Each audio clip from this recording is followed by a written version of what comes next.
खानेवाल में मुर्गी की कीमतें कम ना हुई। मार्केट में 380 रुपए फी किलो फरोख्त होने वाला ब्रायलर मुर्गी का गोश्त 490 रुपए फी किलो में फरोख्त होने लगा है। महंगाई की चक्की में पिसे शहरी कहते हैं अब तो चिकन भी बच्चों को नहीं खिला सकते।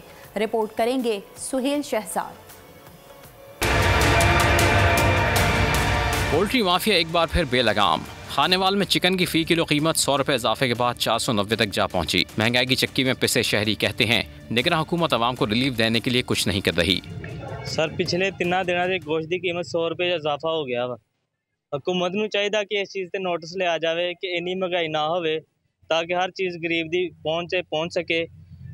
महंगाई बढ़ती जा रही है लेकिन मजदूर के बारे कुछ नहीं सोचा जा रहा। मौसम सर्द होते ही चिकन की कीमत को पद लग गए। 3 दिन में 380 रुपए फी किलो फरोख्त होने वाला ब्रायलर मुर्गी का गोश्त 490 फी किलो फरोख्त होने लगा। पोल्ट्री माफिया को कोई पूछने वाला नहीं, आवाम दुहाइयां देने लगे। सर्दी की वजह से पता नहीं ये रेट बढ़ रहे हैं। ये 3-4 दिन में जो ना 100-150 रुपए रेट ज्यादा हुआ है।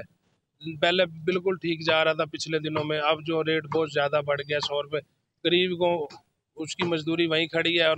और ये जो मतलब गवर्नमेंट ऑफ पंजाब जो है ये इनकी वजह से जो है वो मतलब वो रेट बनाते हैं और वो मार्केट में रेट देते हैं। हम जो अपनी लिस्ट जो हमारी डेली आती है और उस पे हम 10 रुपए जो है वो कस्टमर को सस्ता देते हैं। जिंदा मुर्गी की कीमत में 120 रुपए और ब्रायलर मुर्गी की गोश्त की कीमत में 100 रुपए फी किलो इजाफा हो गया। जबकि जिले इंतजामिया और खुसूसी प्राइस कंट्रोल कमेटियां अपने दफातर से सब अच्छे की रिपोर्ट करने में मसरूफ हैं। आवाम का कोई पुरसाने हाल नहीं। कैमरा टीम के हमरा सुहेल शहजाद, बोल न्यूज, खानेवाल।